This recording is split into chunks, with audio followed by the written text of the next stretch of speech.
ఇప్పుడు క్వశ్చన్ ఏంటంటే, దేవుడు ఆదాముకి స్వేచ్ఛనిచ్చాడా ఇవ్వలేదా? జీవితం మొత్తం నువ్వు చేసే చాయిస్, అది సూపర్ పవర్. అది మనిషి హ్యాండిల్ చెయ్యలేడని దేవుడు ఏం చేశాడంటే మనకి డార్మెంట్గా పెట్టాడు. అది ఇచ్చాడు కానీ ఇవ్వనట్టుగా ఆపేశాడు మనల్ని స్వేచ్ఛలోకి వెళ్ళకుండా. How did he do that? ఎలా చేశాడు? దేవుడు ఏదైనా తోటలో ఆదాము అవ్వని పెట్టి ఏం చెప్పాడంటే, నీవు పండు తినవద్దు, నీవు తిను దినమున నిశ్చయముగా చచ్చదవని నరుని కాదు. దేవుడి నోట్లో నుండి ఒక మాట వచ్చింది. ఆ మాట ఏంటి? నీవు పండు తినవద్దు.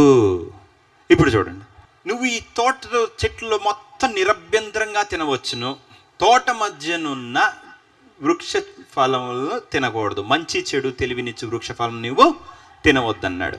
ఇప్పుడు క్వశ్చన్ ఏంటంటే, దేవుడు ఆదాముకి స్వేచ్ఛనిచ్చాడా ఇవ్వలేదా? అందరూ అంటాం ఇచ్చాడంటాం. ఓకే, సో ఇస్తే తినొద్దు అని ఎందుకు అన్నాడు? ఇప్పుడు నేను మీకు కారు ఇచ్చి తాళాలు మాత్రం ముట్టుకోవద్దంటే ఎలా ఉంటుంది? నేను మీకు స్వేచ్ఛ ఇచ్చానా ఇవ్వలేదా? ఇవ్వలేదా? నువ్వు ఇచ్చిందేంది? ఇవ్వాల్సిందే. ఇవ్వకపోతే ఇంక నువ్వు ఇచ్చిందేంటి? Yes are no? దేవుడు ఎప్పుడైనా ఇది చెయ్యొద్దు అని అంటే దాని అర్థం ఏంటంటే మనకి స్వేచ్ఛ తీసేశాడని మనం అనుకుంటాం, which is absolutely wrong. How? ఎలా? తినొద్దు అని ఎందుకు అన్నాడంటే నీకు స్వేచ్ఛ ఇచ్చాడు కాబట్టి, నువ్వు తినగలవు కాబట్టి. వద్దు అన్నది చెయ్యటమే స్వేచ్ఛ. అర్థమవుతుందా? స్వేచ్ఛ అంటే నువ్వు ఆపినా నేను ఆగను అంటాం, నువ్వు వద్దన్నా నేను చేస్తానంటాం.